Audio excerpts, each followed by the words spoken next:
নমস্কার। জীবনের বার্তায় সকলকে স্বাগত জানাই।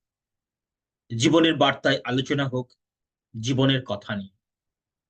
জীবনের বার্তায় আলোচনা হোক জীবনে কিভাবে সুখে, শান্তিতে, আনন্দে থাকা যায় তাই নিয়ে। আজকের আলোচনার বিষয় কিসের এত অহংকার, মরলেই ২৫০ গ্রাম। আমরা যখন স্কুলে পড়তাম আমাদের সকলের প্রিয় শিক্ষক, বাংলার শিক্ষক শান্তিবাবু একটা কথা বলতেন যে মরলেই ২৫০ গ্রাম। অর্থাৎ আমাদের মৃত্যুর পর আমাদের যে শরীর, সেই শরীরের পোড়ানোর পরে ছাই, ভস্ম আর অস্থির ওজন হয় ২৫০ গ্রাম। তাই জীবনে কিসের এত অহংকার? আমরা সমাজে দেখি কিছু মানুষ তার অর্থের জন্য অহংকার করছেন। কিছু মানুষ তার ক্ষমতার জন্য অহংকার করছেন। কিছু মানুষ তার রূপ, সৌন্দর্যের জন্য অহংকার করছেন। কিছু মানুষ তার জ্ঞানের অহংকার করছেন, বিদ্যার অহংকার করছেন। কিছু মানুষ তার দামি গাড়ি, পোশাক, পরিচ্ছদ, অলংকার অথবা কসমেটিক্স এর জন্য অহংকার করছেন।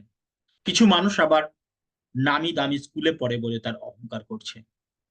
কিন্তু দেখুন কিসের এত অহংকার করছেন? কারণ মৃত্যুর পরে তো সবই শেষ। মৃত্যুর পরে রয়ে যাবে আপনার করে যাওয়া কাজ, রয়ে যাবে আপনি মানুষের সাথে কিরকম ব্যবহার করলেন। মৃত্যুর পরে রয়ে যাবে আপনি সমাজের জন্য কি করে গেলেন।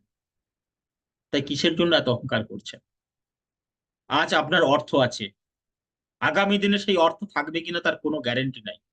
আপনার এমন একটা রোগ হলো, সেই রোগের চিকিৎসার জন্য কোটি কোটি টাকা অর্থ ব্যয় হয়ে গেল। তাই অর্থের অহংকার করবেন। আমরা ইতিহাসেও দেখেছি কত রাজা তাদের রাজত্ব চলে গেছে, সে নিঃস্ব হয়ে গেছে, রাজা থেকে হয়েছে পথের ভিখারি। চিরদিন কাহারও সময় সমান নাহি যায়, সকলের সমান সময় সব সময় যায় না। সময় হচ্ছে পরিবর্তনশীল। আজ যার সময় ভালো, কালের গর্ভে সেই সময় খারাপ হয়। আপনার ক্ষমতা আছে বলে অহংকার করছেন, কিন্তু এই ক্ষমতা কিন্তু চিরদিন থাকবে না। ক্ষমতা একদিন সময়ের সাথে সাথে শেষ হবে। আজ আপনার ক্ষমতা আছে, কাল সেই ক্ষমতা কিন্তু নাও থাকতে পারে। অনেক সময় দেখেছি আপনি কোনো বড় পোস্টে চাকরি করেন, সেই মানুষ তার নিচু অধীনস্থ যারা কর্মচারী তাদের অবজ্ঞা করে, অবহেলা করে তাদের। কিন্তু এগুলো করবেন না, কারণ আপনি যে পজিশন হোল্ড করছেন একদিন আপনি রিটায়ার্ড হবেন। তখন যাকে আপনি অবজ্ঞা করলেন, অবহেলা করলেন, সেও কিন্তু আপনাকে অবহেলা করতে পারে। আপনি আপনার রূপের অহংকার করছেন, আপনার সৌন্দর্যের অহংকার করছেন, কিন্তু রূপ সৌন্দর্য কদিন? ৪০-৫০-এর পর তো রূপ যৌবন আপনার শেষের দিকে এগিয়ে যাবে। কিসের অহংকার করছেন? অনেকে আবার নামি দামি স্কুলে পড়লেই ভাবে যে তারা প্রকৃত শিক্ষায় শিক্ষিত হচ্ছে, কিন্তু প্রকৃত শিক্ষা শিক্ষিত কি তাই? নামি দামি স্কুলে পড়লে কি প্রকৃত শিক্ষিত হওয়া যায়? শিক্ষার জন্য চাই মানবিকতা। আপনার মধ্যে যদি ব্যবহার ভালো না হয়, আপনি যদি সমাজের সাথে সবার সাথে সমানভাবে মিশতে না পারেন, আপনার যদি মানবিকতা না থাকে, তা আপনার কিসের শিক্ষা আপনার? দামি স্কুলে পড়লেই আপনি শিক্ষিত নন। কিছু মানুষ আবার তার দামি গাড়ি, পোশাক পরিচ্ছদ, কসমেটিক্স, তার অলংকারের অহংকার করে। কিন্তু এগুলো তো তুচ্ছ। এইগুলো দিয়ে কি সমাজে আপনার বিচার হবে? আপনি সমাজে মানুষের সাথে কিভাবে ব্যবহার করছেন সেটাই আপনার পরিচয়। কথায় আছে না, ব্যবহারই আপনার পরিচয়। আপনি যদি ভালো ব্যবহার না করতে পারেন সমাজে, তাহলে আপনাকে কেউ ভালো বলবে। কিছু মানুষ আছে তারা জ্ঞানের অহংকার করে, বিদ্যার অহংকার করে। জ্ঞান বা বিদ্যা অহংকার করা কিছুই না।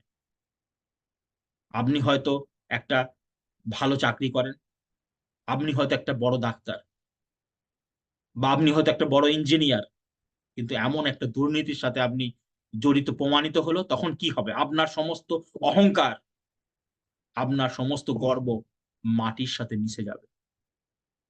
তাই অহংকার একদম করবেন না। তাই অহংকার মানুষের পথ নয়। আসুন আমরা অহংকার ভুলে আমরা মানবিকতার খেলায় মেতে উঠি, কারণ আমরা মানুষকে ভালোবাসি। মানুষকে ভালোবেসে, মানুষের প্রতি মানবিক হয়ে এক নতুন সমাজ করে। কিছু মানুষ আবার বিদ্যার জ্ঞানের অহংকার করে। বিজ্ঞানের ক্ষেত্রেও আজ যা আবিষ্কার হলো, 30-40 বছর পর সেই আবিষ্কারের নতুন তথ্য আবিষ্কৃত হয়, পুরনো তথ্যটা ভুল বলে প্রমাণিত হয়। তাই কিসের এত অহংকার? পৃথিবীর শ্রেষ্ঠ বিজ্ঞানী স্যার আইজ্যাক নিউটন তিনি বলেছেন যে মহাসমুদ্রের মাঝে তিনি নুড়ি কুড়িয়ে বেড়াচ্ছেন। ভাবুন, তিনি এত বড় বিজ্ঞানী হয়েও তিনি বলছেন সমুদ্রের মাঝে তিনি নুড়ি কুড়িয়ে বেড়াচ্ছেন। তাহলে আমরা কোথায়? আমরা কিসের জন্য জ্ঞানের অহংকার করছি? তাই অর্থের জন্য, ক্ষমতার জন্য, রূপ সৌন্দর্যের জন্য, দামি গাড়ি, পোশাক পরিচ্ছদ, কসমেটিক্স এর জন্য, অথবা দামি স্কুলে পড়ার জন্য, বা জ্ঞান বিদ্যা, ভালো পজিশনের জন্য কখনোই অহংকার নয়। কারণ মৃত্যুর পরে সবকিছুই শেষ। মৃত্যুর পরে রয়ে যাবে আপনার সমাজের বুকে কি কাজ করেছেন, মানুষের জন্য কি কাজ করেছেন, রয়ে যাবে আপনার ব্যবহার, আপনার সৃজনশীল কর্মকাণ্ড। তাই আসুন, মানুষকে ভালোবাসুন, অহংকার ছেড়ে মানুষের মানবিক হন, মানুষকে ভালোবেসে আপন করে নিন, এবং এই সমাজ তবে একটা সুন্দর সমাজ গড়ে উঠবে, একটা সুশীল সমাজ গড়ে উঠবে। তাই অহংকার নয়, কারণ মৃত্যুর পরেই সব শেষ। মানুষকে ভালোবাসুন। সকলকে আরো একবার জীবনের বার্তায় অসংখ্য অসংখ্য ধন্যবাদ। আমার কথাগুলো যদি ভালো লেগে থাকে, অনুগ্রহ করে একটু শেয়ার করে দেবেন, আর কমেন্ট বক্সে লিখবেন কি কি বিষয় আপনার শুনতে চান। নমস্কার।